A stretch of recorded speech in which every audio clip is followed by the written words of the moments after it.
Imagine this. You're a battle-hardened warrior returning home after a long campaign. You're exhausted, but you're dreaming of your family, your home, the simple comforts you've missed. You crest the final hill, and your heart plummets. Instead of the familiar sight of your city, all you see is smoke. A thick black pillar of smoke twisting into the sky, carrying the ashes of everything you hold dear. This was the gut-wrenching reality for David and his 600 men when they returned to Ziklag. The city wasn't just attacked, it was gone, ransacked and torched. The Amalekites, ruthless desert raiders, had swept through in their absence, burning the city to the ground and carrying off every woman and child, including David's own 2 wives. The Bible tells us that David and his men wept aloud until they had no strength left to weep. Think about that. These were some of the toughest warriors of the ancient world, men who lived and breathed combat. Yet, the sight of their ruined home and the loss of their families broke them completely. They were utterly shattered. The grief was so profound, so all-consuming, that it turned to rage. His own men, in their despair, started talking about stoning him. David was at his absolute lowest point, abandoned by his allies, betrayed by his own soldiers, and his family lost 2 brutal enemies. But this is where the story turns. In the depths of his despair, surrounded by the smoking ruins of his life, David did something remarkable. The scriptures say he strengthened himself in the Lord his God. He didn't stay broken. He didn't let the grief paralyze him. He sought divine guidance, asking a simple, direct question. Shall I pursue this raiding party? Will I overtake them? The answer came back clear. Pursue, for you will surely overtake them, and without fail recover all. That was all he needed. Hope ignited.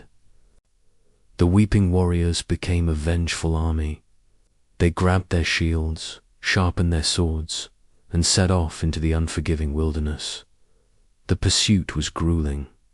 600 men marched, but 200 were so exhausted they collapsed at the Besser ravine, unable to go on.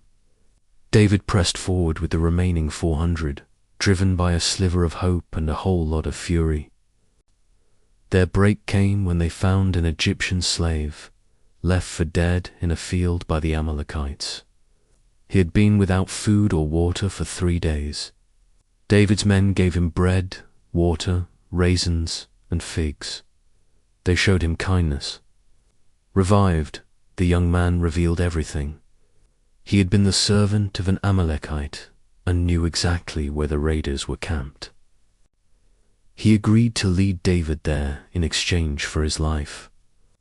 Under the cover of darkness, David and his 400 men crept to the edge of the Amalekite camp. What they saw was a scene of chaotic celebration. The raiders were scattered everywhere, feasting, drinking, and reveling in their spoils, completely oblivious to the doom that was about to descend upon them. They were celebrating their victory. Surrounded by the stolen goods and the captive families from Ziklag. At dawn, David gave the signal. The attack was swift, brutal, and total. It was a whirlwind of steel and righteous anger. The 400 warriors fell upon the unsuspecting camp like a thunderbolt. The battle raged from twilight until the evening of the next day. The Amalekites, caught completely off guard, were routed. The Bible says David recovered everything. Not one thing was missing, not the small or the great, not the sons or the daughters, not the spoil, not anything that had been taken. He brought back his wives, his men's families, and all the stolen goods. It was a complete and total victory against impossible odds. This story from Ziklag isn't just an ancient battle account. It's a powerful testament to resilience. It's about finding strength when you have none left, about turning to faith in your darkest hour, and about the fierce, unrelenting power of hope. It shows that even when everything seems lost, when you're standing in the ashes of your life, it is possible to rise up, fight back, and recover all. If you were inspired by this incredible story of faith and perseverance, make sure to hit that subscribe button. We dive into epic stories like this every week, uncovering timeless lessons from the past. Thanks for watching, and we'll see you in the next video.